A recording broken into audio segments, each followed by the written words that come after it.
Want to snag that sweet new battle pass or skin in Fortnite, but only have an Apple gift card?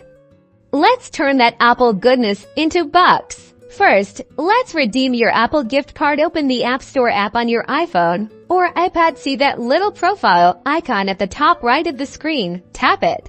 Now, find and tap redeem gift card or code. You might be prompted to sign in with your Apple ID. Go ahead and do that if necessary. You'll see two options. You can either use your camera to scan the gift card, which is usually the easiest way, or you can manually enter the code. Choose whichever method you prefer and follow the on-screen instructions. Once your Apple gift card is redeemed, the funds will be added to your Apple account balance. Now open the Fortnite app, head to the Vbucks purchase section within the game. Select the amount of bucks you want to buy. The price will be deducted from your Apple account balance. Complete the purchase using Apple Pay or your account balance, and bam! You've got bucks ready to spend on all those awesome in-game items.